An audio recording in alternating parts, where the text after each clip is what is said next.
Welcome to the Deep Dive, the place where we cut through the noise and give you the essential knowledge you need to navigate complex ideas. Today, we are turning away from spreadsheets and global politics for a moment and taking a really profound journey. We're going deep into the origins of our own mind.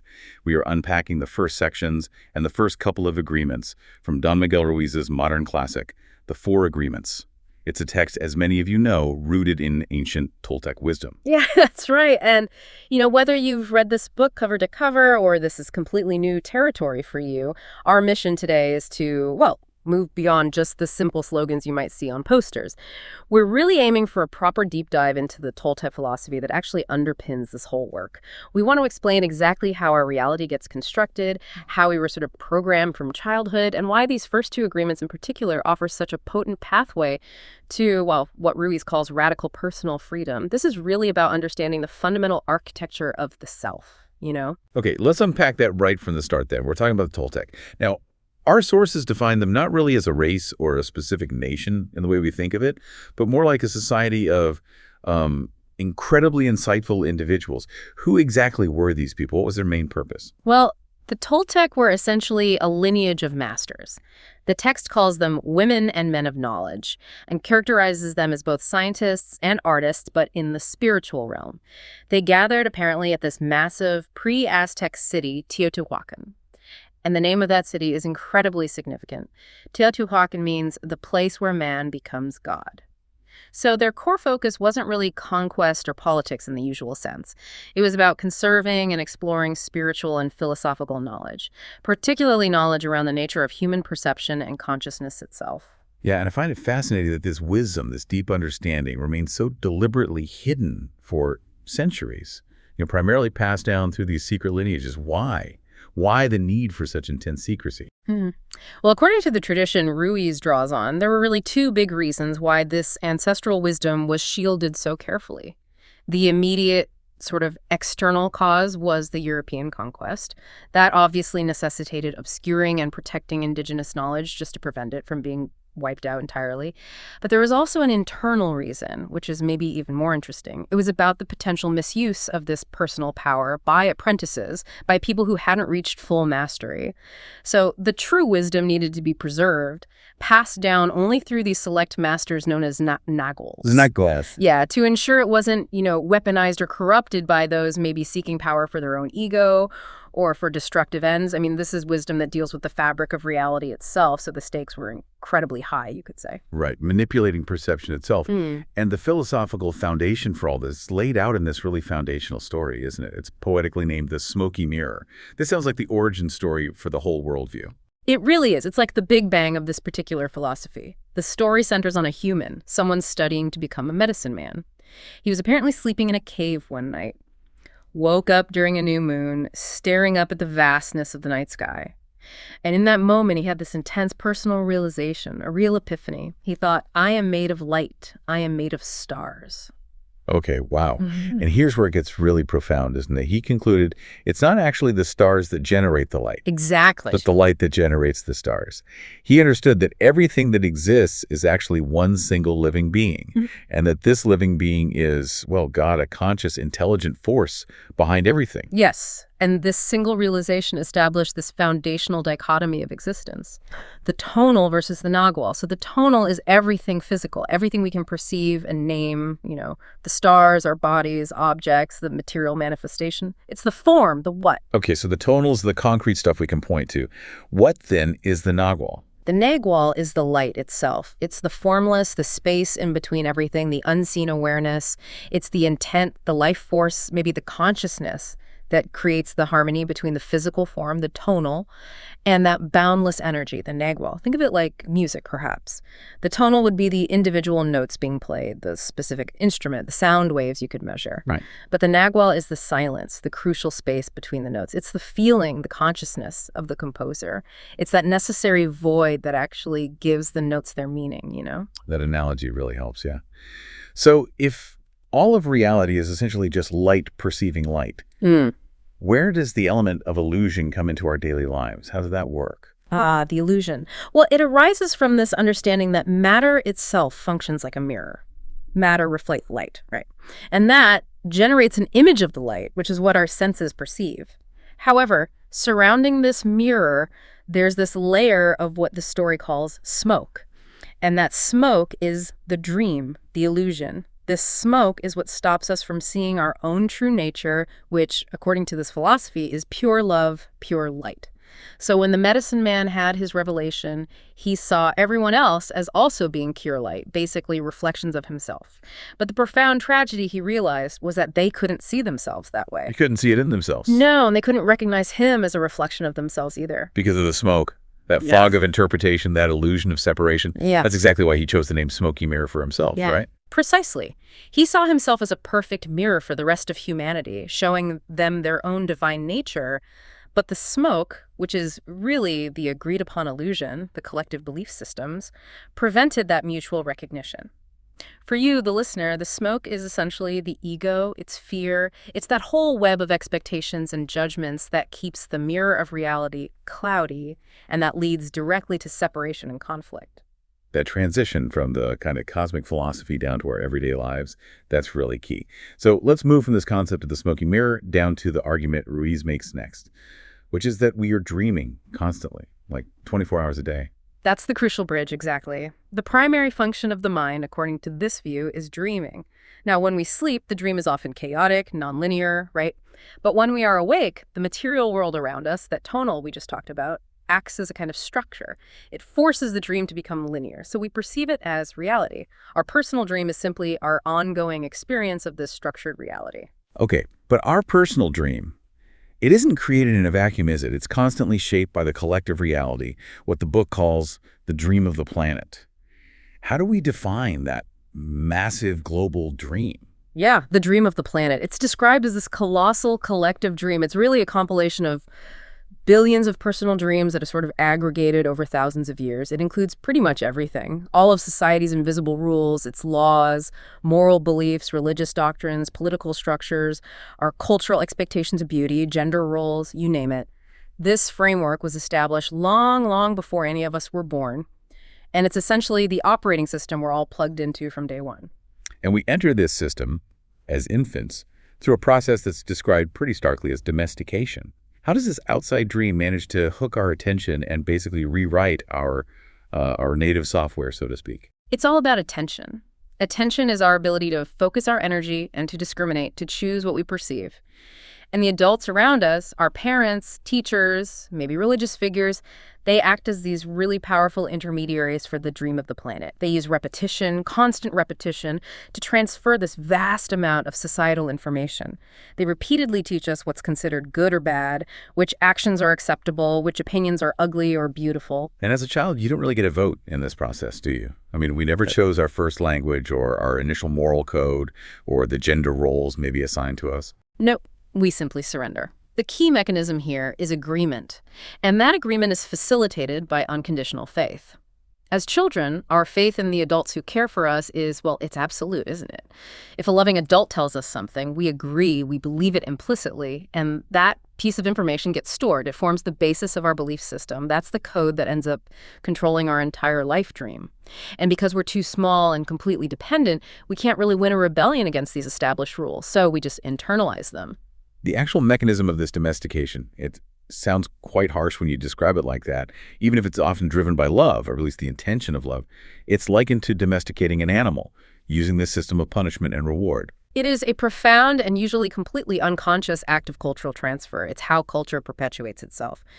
So when the child follows the rules, when they perform according to the expectations of the parents or society, they get rewarded. They get vital attention, praise, good boy, good girl. But when they disobey, when they step outside the lines, they get punished, often emotionally, I'm disappointed in you, or sometimes even physically. This relentless cycle instills two massive primary fears in us. The fear of being punished, obviously, but also the fear of not receiving the reward. And that reward ultimately is attention, acceptance, love. So it becomes the fear of not being loved or accepted. That fear of rejection, that seems to be the absolutely crucial pivot point where we start to lose touch with our authentic selves. Absolutely. That's the moment. The desperate need for reward, for acceptance, and the paralyzing fear of judgment forces us to start pretending. We start pretending to be what we are not.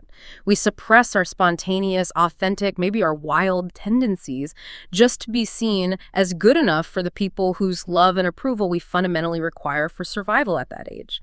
So we stop being truly ourselves, and we become this intricate copy and imitation of society's expectations. We transition from being a free being to becoming what Ruiz calls the auto-domesticated animal. Right. And once that domestication process is complete, we don't even need the external enforcement anymore, do we? We become our own greatest tyrants. Our consciousness kind of splits into these two roles, the inner judge and the inner victim. Exactly. This internal tyranny is just ruthless. And it's ruled by what the book calls the Book of Law. This isn't a physical book, obviously. It's the entire belief system we internalize during our domestication. Whatever is written in that internal book is held as absolute, unquestionable, almost divine truth, even if it's based entirely on lies, misunderstandings, or just arbitrary cultural rules. Then the judge part of our mind uses this book of law constantly. It polices every single action, every thought, every feeling we have, and it's constantly finding us guilty of not measuring up, of falling short. And the other part, the victim, just receives that judgment, right? It internalizes the shame, the guilt. The victim is the part that says, poor me, I'm just inadequate, I'm not worthy of love, I'm not worthy of success. And what's truly tragic, but also incredibly insightful about this internal system, is the concept of true injustice. True justice, the source argues, would mean paying for a mistake only once. You make a mistake, you learn the lesson, maybe make amends, and you move on. But because of our incredibly powerful human memory, the internal judge forces us to pay thousands of times for the exact same mistake.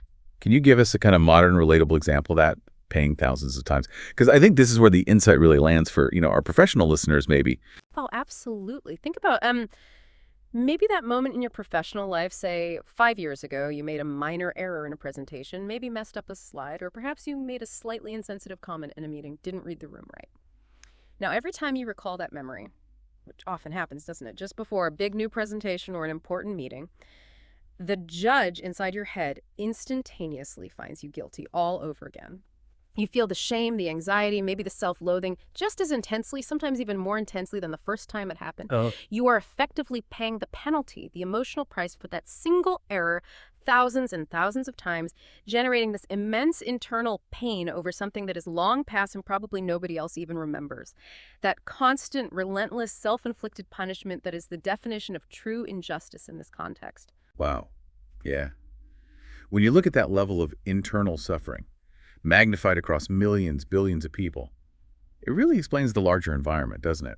If the planet's dream, the collective dream, is dominated by this kind of fear and self-loathing, we do end up living in what Ruiz calls hell on earth. That's the perfect description from this perspective, yeah. Oh. Hell is defined here not necessarily as some physical location after death, but as a state of mind. A state characterized by fear, pain, suffering, and specifically the fire generated by negative fear-based emotions. Anger, jealousy, envy, hate. The argument is we aren't waiting for some religious hell. We are actively generating a persistent nightmare right here, right now, on Earth, through our collective and personal fear-based agreements and judgments. And the mechanism, the thing that keeps us trapped in this fear-based hell, is that constant internal noise, the chaos in the mind that the Toltec apparently called the mitotity. Yes, the mitote. It's pronounced roughly M-I-H-tote. It translates literally to something like a fog or illusion, and it vividly describes the sheer overwhelming chaos of the typical human mind. Imagine having, 1,000 browser tabs open simultaneously on your computer, all playing different, conflicting videos at varying volumes. That's kind of like the mitote. It's like a noisy marketplace inside your head, full of conflicting agreements and voices. You have the judge arguing constantly with the victim. You have society's rules battling your personal desires. And this constant internal war prevents us from achieving any kind of mental clarity, and it stops us from seeing our true free nature underneath it all. And the root conflict that seems to fuel all this chaos is this impossible standard we set for ourselves, isn't it? The search for unattainable perfection. Precisely. That image of the perfect self we constructed during our domestication, the perfect student, the perfect child, the perfect employee, the perfect partner, it's an impossible fantasy. Nobody can live up to it 100% of the time. And since we inevitably fail to meet that fantasy standard, we lapse into self-rejection. We literally cannot forgive ourselves for not being perfect. This self-rejection is framed in the book as the biggest sin we can commit, a mortal sin, not leading to physical death necessarily, but to the death of our joy, our freedom, our self-acceptance. And this pattern of self-abuse, it then sets the stage for our external relationships, establishing what's called the self-abuse threshold. Yes, this threshold concept is a really critical insight, especially into relationship dynamics. It suggests that the limit of abuse or humiliation or disrespect you will tolerate from external sources, from other people, is exactly equal to the level of abuse you inflict upon yourself internally. So if your internal judge is incredibly severe and your inner victim feels deeply unworthy, you can actually tolerate being humiliated or even mistreated by others because deep down, that victim part agrees, yeah, I probably deserve this. I'm not worthy of anything better. Yeah. The argument is that we often unconsciously attract relationships that simply confirm the lies we already believe about ourselves. Our personal power, our life energy is almost entirely squandered, just keeping these fear-based, self-destructive agreements enforced inside us. So the radical proposal here is that the path to reclaiming that power and escaping the noise of the mitote requires immense courage.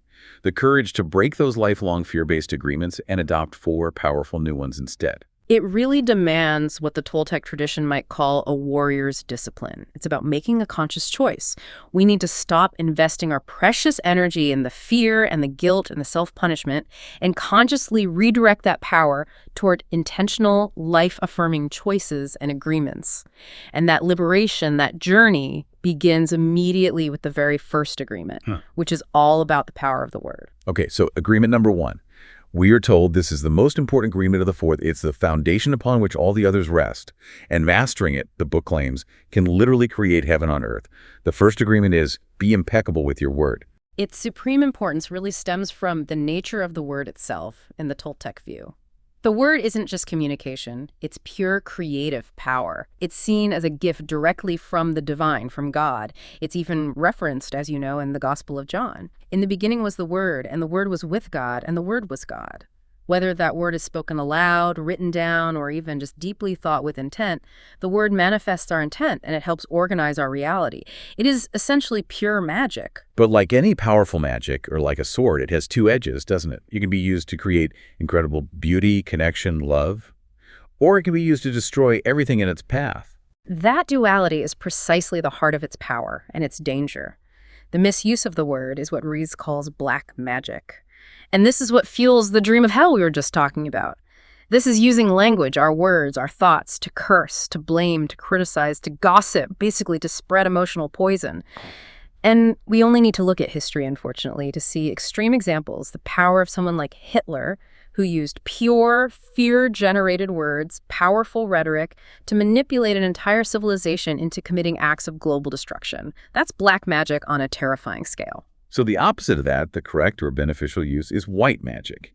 And that is achieved through the impeccability of the word. Let's define impeccability really clearly here. It means without sin, right? Correct. The word itself comes from Latin. Peccatus means sin. So to be impeccable is to be sin peccatus, literally, without sin. But, crucially, in the Toltec context that Ruiz presents, a sin isn't necessarily breaking some external religious commandment. A sin is defined as anything you do that goes against yourself. Self-judgment, self-blame, self-rejection, these are the real sins. And self-rejection is seen as the ultimate mortal sin because it leads to a kind of spiritual death, the death of your own spirit and joy. Impeccability, therefore, is simply about using your energy, your word, your intent in the direction of truth and love and life, primarily for yourself. Okay, and this is where the connection to how we treat others becomes so crystal clear. The argument is when we insult someone else or gossip about them, we're actually using the word against ourselves. Yeah. How does that work? Well, think about it. When you use your word to attack or criticize someone, what are you inviting back into your own life? You're essentially sending out negative energy, and you're likely to receive a negative, poisoned reaction back. Maybe hate, anger, resentment, or just bad feeling. You're basically polluting your own environment. Conversely, if you use your word to express love, appreciation, or truth, you tend to create love and harmony around you. That energy comes back to you. So if you use your word to criticize and spread emotional poison about others, you are poisoning the environment you live in, and inevitably that poison will eventually return to affect you. Impeccability in this sense is ultimately an act of radical self-love and even self-preservation. The mind is also described as being like fertile ground, ready to receive seeds. And often, unfortunately, it seems it's most fertile for the seeds of fear. That's a key metaphor, yeah. Words are those seeds. Opinions, concepts, ideas, judgments. And we are constantly, often completely unconsciously, casting spells on each other with our words. We act like careless black magicians all day long. Think of a parent casually calling their child clumsy after they spill something, or a teacher telling a student early on, "Oh, you're just not good at math." If the child agrees with that statement, if they take it in, that word becomes a powerful spell. It gets stored as an agreement in their book of law and can dictate their reality, their self-perception, for decades. We've all seen, I'm sure, how a single, careless, negative word can really derail a person's confidence or potential. I want to dig into the subtleties of that black magic idea a bit more. How is something like simple sarcasm or just everyday cynicism and complaining, which just seems pretty harmless on the surface, also considered an act of black magic? Where's the poison in that kind of banality? That's a fantastic point, and it's really important. Black magic in this context doesn't always have to be a direct, overt curse like, "I hope you fail." Sarcasm, habitual cynicism, constant complaining, these act as a kind of low-grade, chronic, emotional poison. Why? Because they consistently focus your attention and the attention of anyone listening on negativity, on fear, on what's wrong with the world or with people. Even when you're just complaining about the weather or the traffic or your boss, you are seeding the idea, reinforcing the agreement that things are fundamentally wrong, that life is annoying, that things are out of your control, and that shared misery is the normal way to connect. That creates this collective drag, this low-level negativity field. And from the perspective of the four agreements, that is a misuse of your creative power, the power of your word. You're creating more of what you're focusing on. Okay, that makes sense. And this leads us directly to what the book calls the worst form of black magic. Yeah. Gossip. Gossip, yes. Described as pure, potent poison. It's called the primary form of communication in the dream of hell. Why? Because it often makes people feel closer, but through a shared negativity. They bond over finding flaws or discussing the suffering or mistakes of others. It's a very common, but ultimately destructive way to connect. The analogy used in the book, which is quite powerful, is that gossip is like a computer virus for the human mind. Gossip is essentially harmful code, a piece of misinformation or negative judgment that gets inserted into your mind, often without your conscious awareness or consent. For example, if you hear a rumor before you even meet someone that your new manager is a toxic micromanager, that virus, that spell is implanted. You then tend to perceive every single action by that manager through the lens of toxicity and micromanagement, even if they're genuinely trying to be helpful or just doing their job. The virus colors your perception. And that virus then breaks down the whole system, doesn't it? It feeds right back into the chaos of the mitote. Exactly. The chaos of the mitote, that internal noise, is constantly amplified by all these conflicting, poisoned messages we receive from others and often generate ourselves through gossip.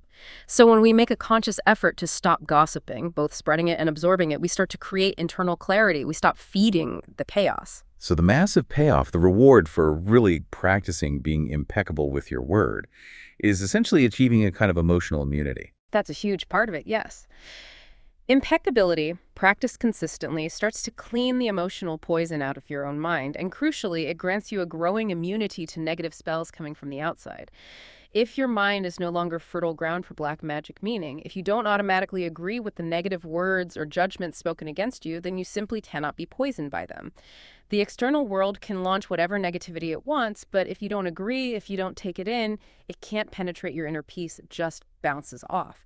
And the ultimate measure of your impeccability, the book suggests, is actually your level of self-love. Because the first step, and the hardest step, is often using the word to break our own fear-based contracts, our own self-criticism. We must start by using the word to express unconditional self-acceptance and love towards ourselves. Right, so you commit to this, you practice this, and you effectively become the white magician of your own life. Using your word consciously for creation, for giving, for loving, rather than for unconscious destruction. Okay, so if the first agreement, being impeccable with your word, is about wielding our creative power responsibly, the second agreement seems to be about creating an impenetrable shield. The second agreement is, don't take anything personally. This is what grants us immunity from all that emotional poison flying around. Exactly. This agreement is almost the defensive counterpart to the first one's offensive power. And the core idea is that taking things personally is rooted in what Ruiz calls the maximum expression of selfishness. Which sounds harsh, maybe. Yeah, it does sound a bit harsh. Yeah. Selfishness, how so? Well, because when we take things personally, we're operating under the fundamental delusion that Everything, every action someone takes, every statement they make, every mood they're in is somehow about me. We make this huge, often unconscious assumption that other people know our world, they know our history, our insecurities, our thoughts, and that they are tailoring their actions and words specifically to affect us, which is, when you think about it, quite self-centered. Right. But the reality, according to this philosophy, is that whatever other people say or do, it's almost purely a projection of their own personal dream. It's fueled by their book of law, their beliefs, their fears. It literally has very little or maybe nothing to do with the person on the receiving end, with the listener. That's the liberating insight in this agreement.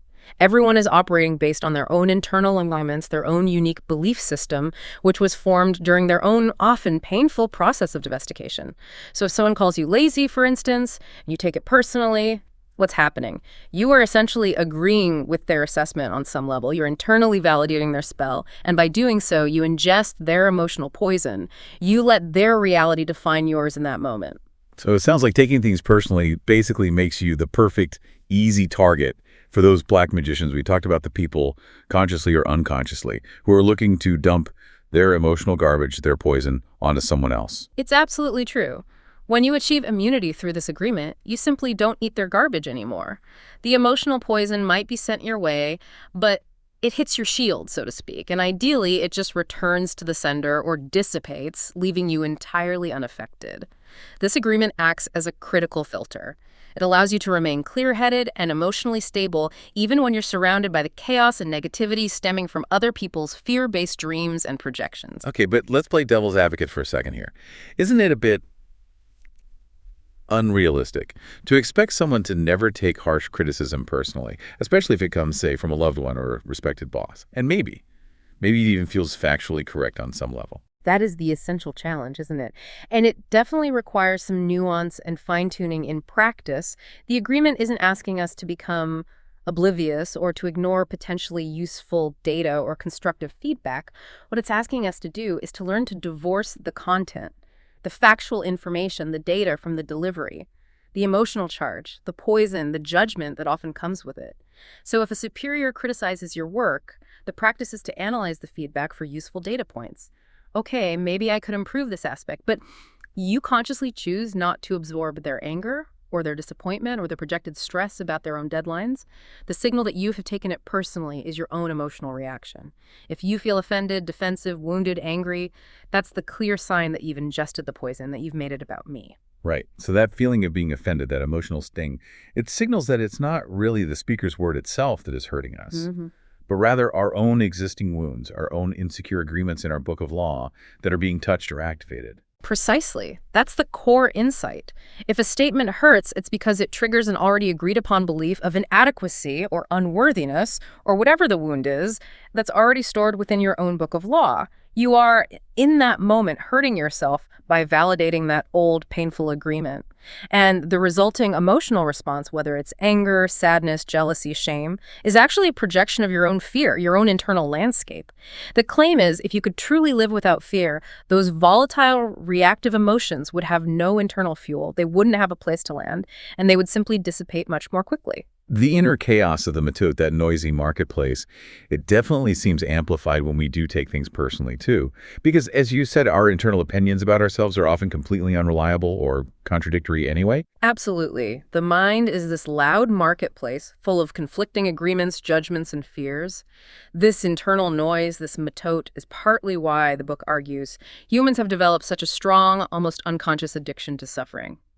We feel strangely comfortable in the known pain, in the familiar drama.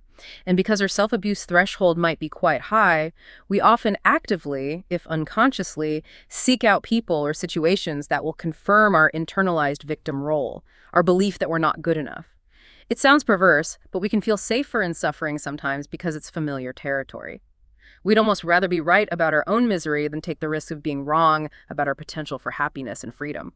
This agreement also seems to demand a kind of radical self-honesty when we're dealing with other people's integrity or lack thereof. We're encouraged here to trust people's actions, not just their words. Yes, that's a very practical application.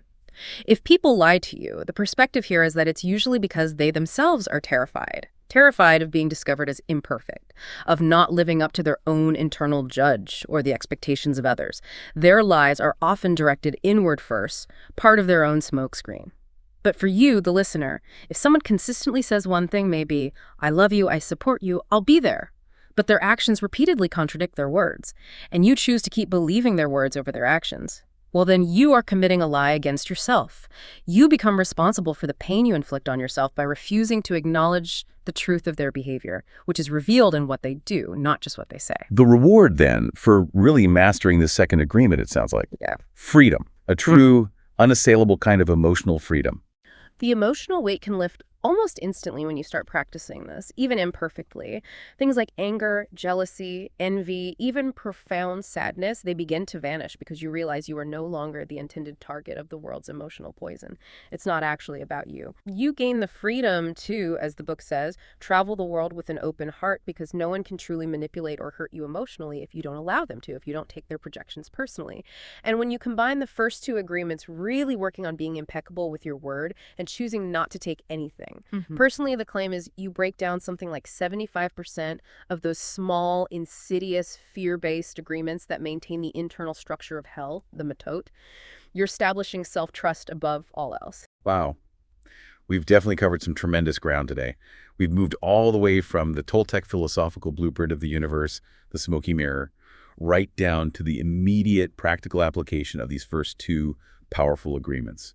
It feels like we now possess the conceptual tools, understanding the creative power of the word, and wielding the shield of not taking things personally to really begin dismantling that inner judge and victim dynamic and to start cleaning out the emotional poison that fuels the metot. Exactly. We're talking about reclaiming the immense personal power, the energy that was previously dedicated almost entirely to maintaining this fear-based, self-punishing dream we inherited and then perpetuated. These first two agreements, practiced diligently, can grant us immediate, tangible immunity from a lot of external negativity, and they provide the internal clarity that's absolutely necessary if we want to start consciously building a different dream, maybe a dream of heaven on earth, as Ruiz puts it. But, and this is a big but, isn't it? The path to freedom is certainly not just a straight line upwards. We are fighting against decades of deeply ingrained habits. Those old agreements are strong. We are absolutely going to slip up. We are going to say something thoughtless and maybe poisoned, or we are definitely going to take something personally sometimes, especially when our deepest vulnerabilities get poked, maybe by a loved one. And that raises the most crucial question, I think, for the sustainability of this entire philosophy. When you inevitably break one of these new agreements, when you fail to be impeccable, or you react personally, what stops you from falling straight back into that immediate, familiar, almost comforting cycle of guilt, self-judgment, and self-punishment? Because that old judge is still in there, maybe dormant for a while, but it's just waiting to pounce, ready to make you pay thousands of times for that single slip-up, right? Yeah. If the judge is still active, even if weakened, how does a warrior, as a Toltec might say, make peace with that imperfection while still striving for impeccability? How do we actually forgive ourselves for failure in this process? And that really is where the profound importance of the fourth agreement comes in, which we haven't even touched on yet. Always do your best. The sustainability of the first three agreements really hinges entirely on the existence and the mastery of this fourth one. Think about it. If you manage to be impeccable 99% of the time, but that remaining 1%, that slip-up, is met with catastrophic self-judgment and guilt, you basically lose all the ground you gained. You reinforce the old system. The fourth agreement is the absolute key. It's what allows for self-acceptance and genuine self-forgiveness.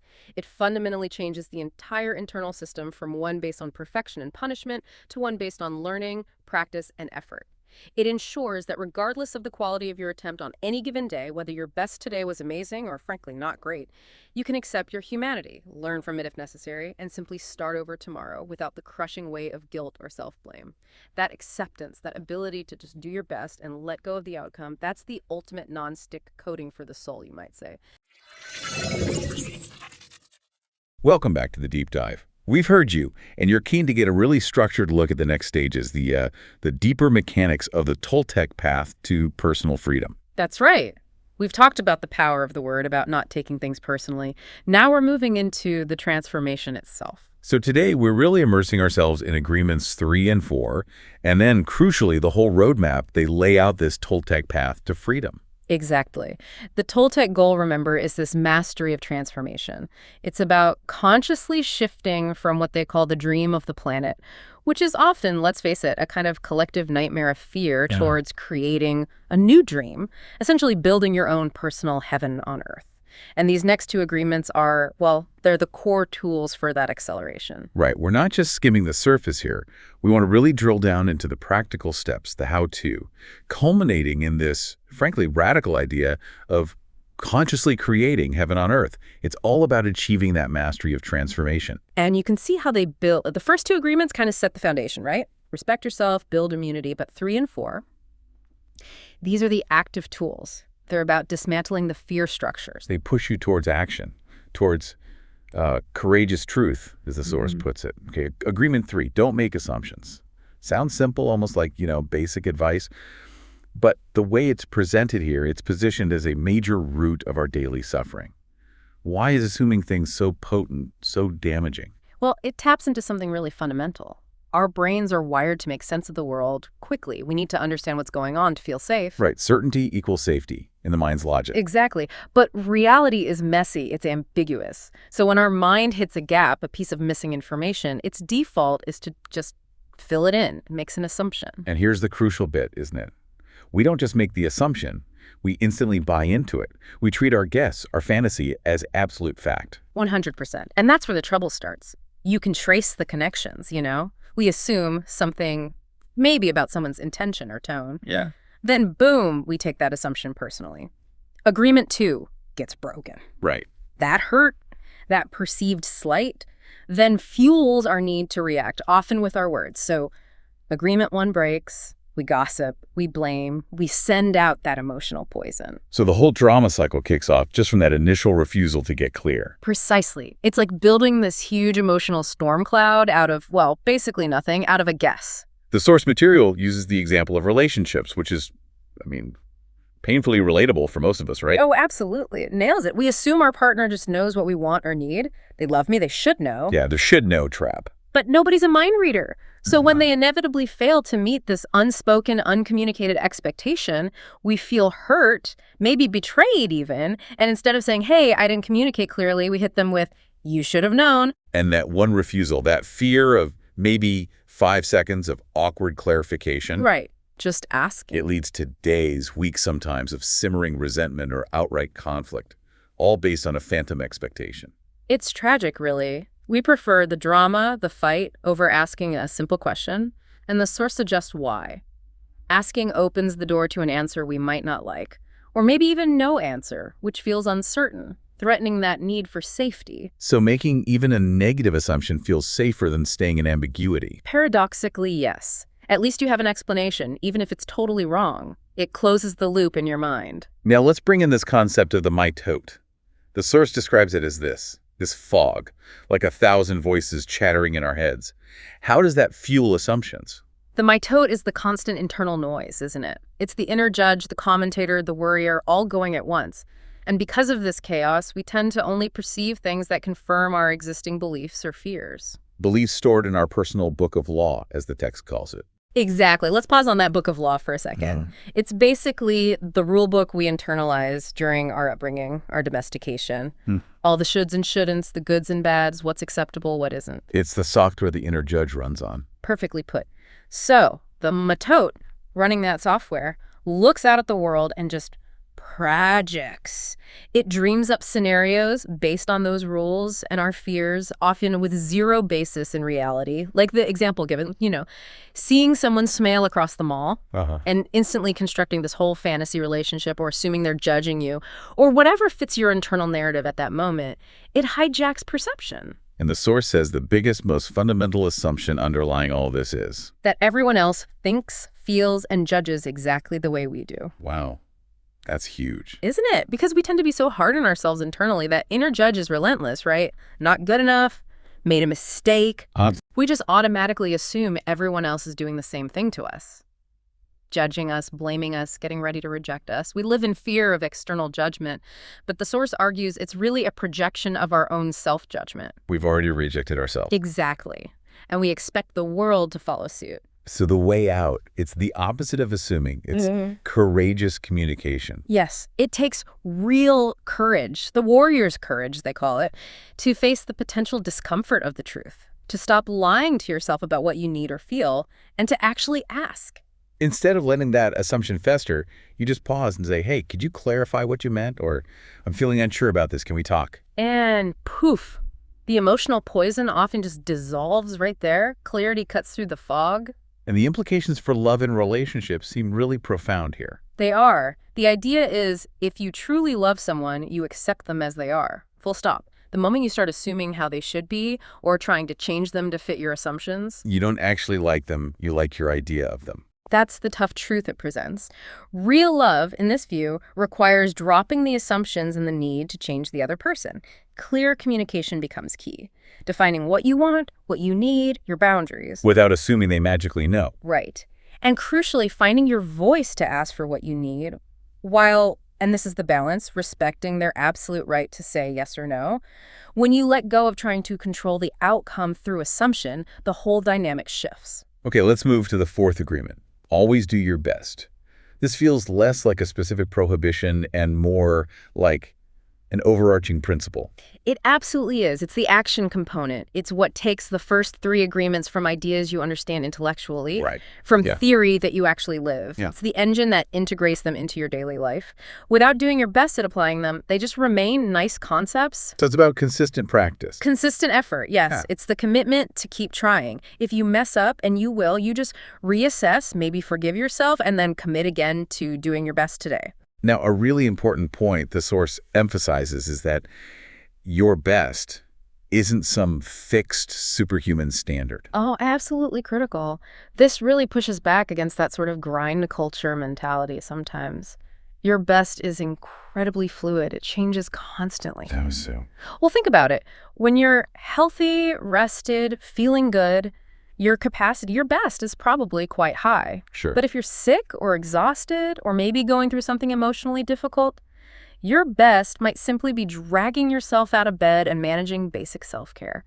And that is your best in that moment. The quality fluctuates. And the source makes this really interesting distinction. Always do your best, no more and no less. That feels counterintuitive to how many of us think about achievement. It does, doesn't it? Because the dream of the planet often glorifies pushing past your limits, burnout, sacrifice. But the Toltec perspective is different. Doing more than your best actually works against you. You're forcing it. You're using up energy you don't really have, often for diminishing returns.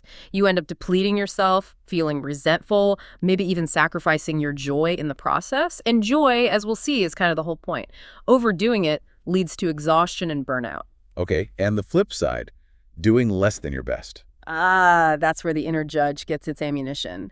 When you know you could have done better, even slightly, but you didn't, that opens the door to frustration, self-criticism, guilt, regret. The judge finds you guilty. Exactly. But if you can honestly say, given everything, I truly did my best in that situation, then the judge has nothing to grab onto. There's no room for regret or self-punishment. It brings self-acceptance. So the fourth agreement is almost like a shield against that internal tyrant. A very powerful one. It silences the judge and the victim. Let's address a practical challenge, though. What about demanding jobs or situations where external expectations seem to require more than your best on a given day? How does a warrior balance that without, say, losing their job? That's a real tension. But the focus here is internal. The warrior's measure of best isn't dictated solely by external demands.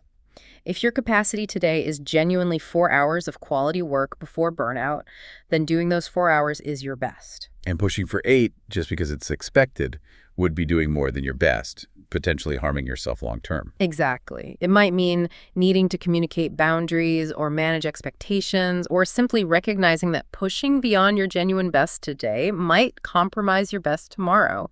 It's about sustainability, not just short-term output. You might be sacrificing external approval for internal integrity and long-term well-being. That reframes sacrifice. You're choosing what to prioritize. This connects beautifully to that story about the Buddhist master, doesn't it? Oh, I love that story. The student asks the master, how long to reach enlightenment if I meditate 4 hours a day? And the master says 10 years. Right. Then the student, thinking more is better, asks, okay, what if I meditate 8 hours a day? And the answer is 20 years. Exactly. The student is baffled, right? Yeah. Why would more effort take longer? And the master explains. If you force yourself to meditate for 8 hours when you only have the capacity for, say, 2 hours of focused presence, You spend the other 6 hours fighting yourself, getting frustrated, feeling tired. precisely, you're generating resistance, not presence. You're sacrificing the actual joy of the practice and the joy of living for the idea of faster progress. The lesson is profound. The path isn't about grim sacrifice. It's about finding joy and effectiveness within your genuine capacity. We're meant to live, love, be happy during the process. If the path itself makes you miserable, you've kind of missed the point. You really have. And this leads into another key aspect. Doing your best frees you from attachment to the outcome. How so? If you focus on doing your best in the action itself because you enjoy the process or you value the effort or you love what you're doing, the reward becomes secondary. It's not the sole motivator. Like working just for the paycheck versus loving the work itself. Exactly. If you hate the process and only focus on the reward, you suffer through the action. You're just waiting for it to be over. But if you find satisfaction in doing your best during the action, any external rewards that come are like a bonus. They often flow more naturally anyway because the energy you're putting out is positive, engaged. And doing your best leads to self-acceptance, zero regrets. No ammunition for the judge. The source also talks about this agreement turning everyday actions into rituals. What does that mean, practically? It means bringing conscious intention and presence to mundane things. Instead of just rushing through a shower automatically, you might treat it as a ritual. Consciously feeling the water, appreciating your body, honoring the act of cleansing. So it's about elevating the ordinary through awareness. Yes. Making your actions a way of honoring life or God or whatever term resonates, it shifts you from unconscious habit to conscious participation. Eating, walking, working, anything can become a ritual of presence when you do your best with awareness. And ultimately, this agreement grounds us firmly in the present. Absolutely. Because your best can only be done now. You can't change yesterday's best, and you can't guarantee tomorrow's.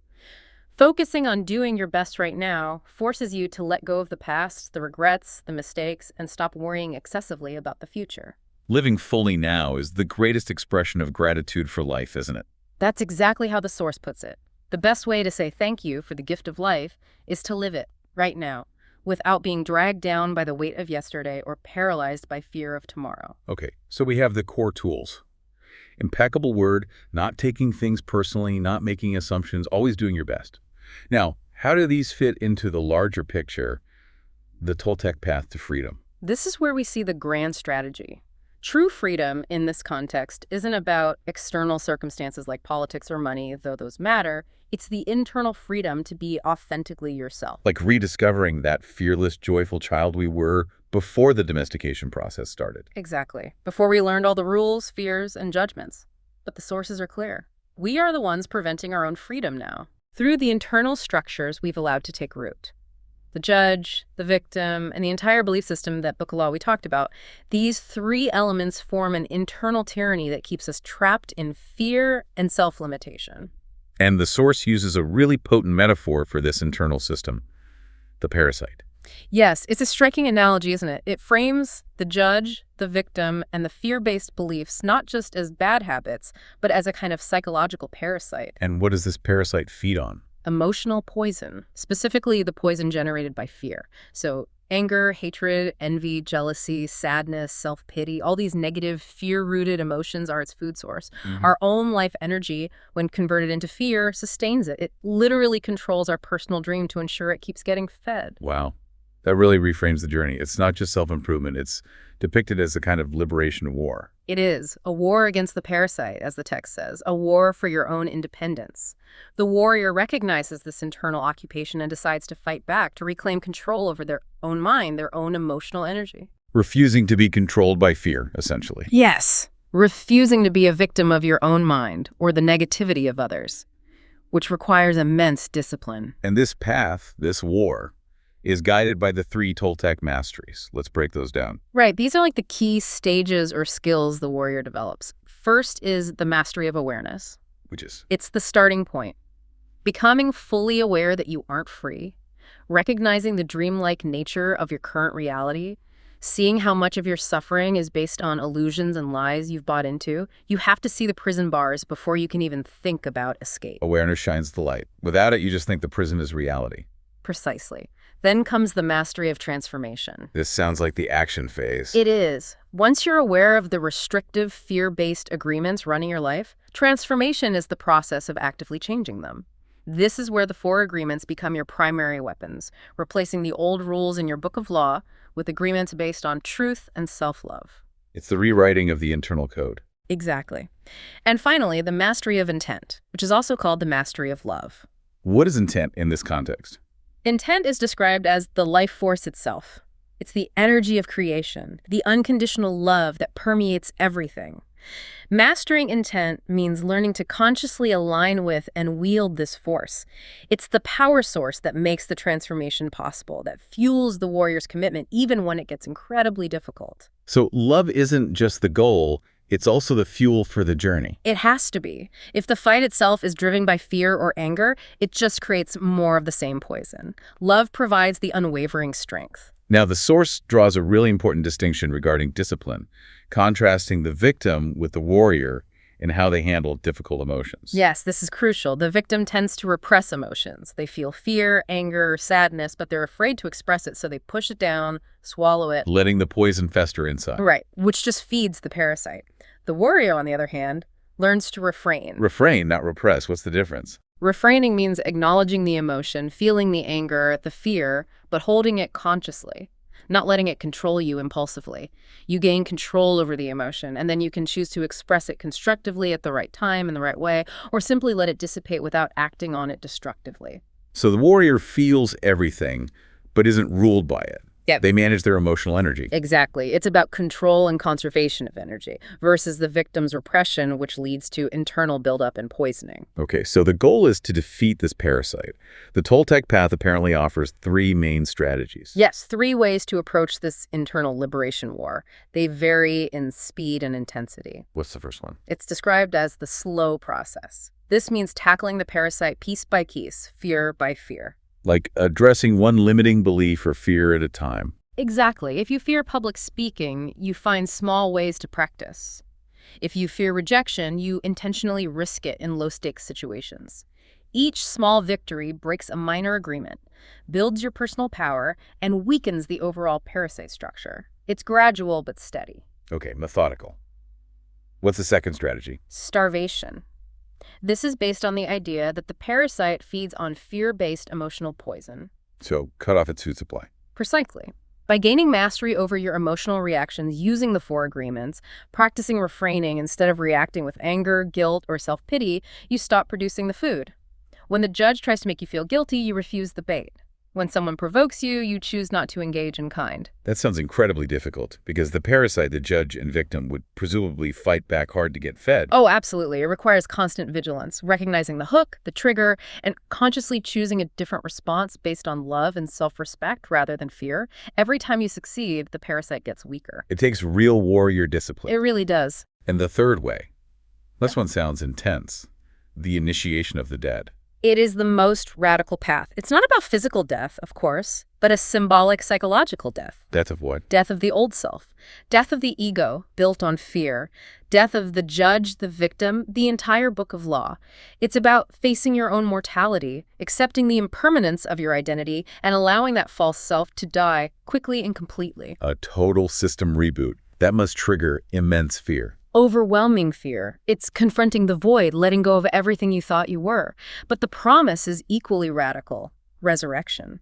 A rebirth into freedom. Now, regardless of the path chosen, slow, starvation, or initiation, the source says the essential medicine for healing is forgiveness. Yes, forgiveness is presented as absolutely key. The emotional wounds we carry, maybe from childhood or past hurts, are described as being infected with that emotional poison. Right. Truth acts like the scalpel. You have to acknowledge what happened, open the wound to the light. But forgiveness is the medicine that cleanses the poison and allows the wound to finally heal. And who needs forgiving? Everyone who hurt us, certainly. Letting go of that resentment frees us. But crucially, the source emphasizes forgiving ourselves. Forgiving ourselves for all the times we bought into the lies, judged ourselves, betrayed ourselves, didn't do our best. That self-forgiveness breaks the cycle of self-rejection. It does. It allows self-acceptance and eventually self-love to grow. And interestingly, it also mentions forgiving God or life or reality itself, forgiving it for not being what our ego wanted or expected, accepting what is. That brings us to the role of the angel of death in the initiation path. It sounds morbid, but it's used as a teaching tool. A profound one. The angel of death isn't something to fear, but a teacher. Its wisdom is the reality of our own mortality. We could die at any moment. How does facing that help? It radically shifts perspective. If you truly grasp that your time is limited, maybe even very short, suddenly the past loses its grip. Why waste precious moments regretting yesterday? The future also becomes less daunting. Why worry about illusions? It forces you into the present moment. Intensely. If you knew you only had a week, the source asks, wouldn't you drop the judgments, stop pretending, express your love freely, enjoy every sunset? The angel of death teaches us how to be fully alive by confronting the reality of death. And surviving that symbolic death, that initiation. It means the parasite dies. The old dream collapses, and you are reborn, like that innocent child, wild and free. But now you're not just innocent, you have the wisdom gained through the battle. Freedom plus wisdom. Which leads us perfectly into the final stage, the ultimate goal, the new dream, creating heaven on earth. This sounds amazing, but what does it actually mean? The core premise is incredibly empowering. Your experience of life, your personal dream is fundamentally your creation. You're the artist. So if we have the power, the imagination, the emotion to create our own personal hell through fear and judgment, then we absolutely have the power to use those same tools, imagination, emotion, intention, to consciously create our own personal heaven.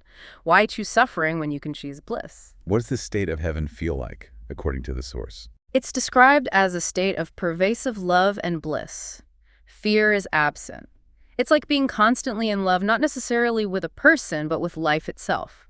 You perceive beauty and love radiating from everything, nature, people, yourself. Like seeing the world through the eyes of love. Exactly. Even when you encounter people who are clearly suffering, stuck in their own fear or anger, you don't judge them or take it personally. You see them with compassion, understanding they're caught in the collective nightmare, the dream of the planet. You remain in your own peace. The source offers a powerful visualization to help grasp this. Let's try and evoke that. Imagine waking up completely free from the fear of being judged. Imagine knowing deep down that you can express your authentic self, pursue your dreams without hesitation, knowing what you want and feeling empowered to create it. Imagine no longer feeling the need to control anyone else's behavior or beliefs. And feeling completely free from anyone trying to control you. Your happiness is generated internally, so external opinions just bounce off. You're immune. Imagine living without that constant gnawing fear of loving someone and not being loved back. Right. Imagine being so full of self-love that you can offer your love freely, say, I love you, without needing anything in return, without fear of rejection. Because your joy comes from the giving, not from the response. That's unconditional love in action. And when you live from this place, that internal chaos, the mitode, it just quiets down. The thousand voices go silent. The mind becomes clear, a helpful tool rather than a tormentor. The parasite, it's either starved to death or, as the book playfully suggests, on a permanent vacation. Because there's no fear poison left for it to feed on. Exactly. All that energy previously wasted on internal conflict, judgment, and drama is now liberated, available for creation, for love, for enjoying life. So the mechanism for maintaining this state is consciously choosing love in action. Yes. It's realizing that happiness isn't something that just happens to you based on external events. It's a choice you make, moment by moment. Choosing to respond with love, choosing to see with love, choosing to act from love. This generates happiness and peace internally, regardless of what's happening outside. It shifts your whole operating system from reaction-based fear to creation-based love. Perfectly said. And the ultimate realization this leads to is perhaps the most empowering takeaway from the entire philosophy. Which is? That happiness and suffering are both choices. They depend entirely on the agreements you've made internally, the lens through which you choose to perceive reality. We can't necessarily change our destiny, the basic facts of being human, the challenges life throws at us. Right, we can't escape being human on Earth. But we absolutely can choose whether to suffer our destiny or to enjoy it. To live in the hell created by our fear-based agreements, or to consciously build and inhabit the heaven created by agreements based on love and truth. The path itself sounds simple, in principle, 4 agreements. But the source is very clear that sticking to it requires serious commitment, a strong will. Immensely strong. Because understanding the agreements is easy. Living them. That's the warrior's work. The old habits, the ingrained beliefs from the Book of Law, the pull of the collective dream, they constantly try to sabotage your efforts. You'll face social pressure to gossip when you want to be impeccable. You'll feel the urge to assume when things are unclear. The old programming fights back. It does, which is why the strategy for dealing with failure is so important. Yeah. Because you will fail. You'll break the agreements. So what's the warrior's response when they slip up? Crucially, not to indulge the judge and the victim. Don't beat yourself up. Don't wallow in guilt. That's just feeding the parasite again. Okay. The instruction is acknowledge it, perhaps learn from it, forgive yourself immediately, stand back up, and make the agreement again right now. Focus only on today. Today I will do my best with these agreements. Exactly. Don't get overwhelmed by trying to be perfect forever. Just focus on doing your best today. It's the consistent repetition, the persistent effort fueled by self-compassion that builds mastery over time, not flawless performance from day one. Repetition makes the master. Hashtag tag outro. Consistency is the key. Keep standing up. So we've journeyed through the 3rd agreement, the power of choosing clarity over assumption, and the 4th agreement, the necessity of dynamic, present moment action, doing your best without overdoing it. And we've seen how these tools fuel the Toltec path to freedom, this internal war for independence from the parasite of fear. It's a path leading away from the collective nightmare towards creating a personal heaven, a state of profound peace and immunity, the reward for the warrior's unwavering discipline. It truly is the ultimate expression of self-love and self-respect. So let's leave you with a final thought to mull over, building on everything we've discussed. If we accept this framework that the judge, the victim, the old fear-based beliefs function like a parasite, feeding on your emotional energy, specifically your fear, what tiny, almost imperceptible act of emotional self-control could you commit to today? What single instance of starvation could you practice right now to begin weakening its grip? Maybe it's noticing the urge to jump to a negative conclusion about someone and just pausing, choosing not to assume. Or perhaps it's catching yourself starting to spiral into self-criticism after a small mistake, and consciously choosing self-compassion instead, simply saying, I did my best in that moment. It could be refraining from adding that little bit of gossip to a conversation, just one small act. Think about that specific, achievable point of resistance. Where can you consciously choose not to produce that emotional poison today, ensuring that your precious life energy fuels loving action and presence rather than internal suffering? Choose your battleground for today, warrior. Focus on that one victory.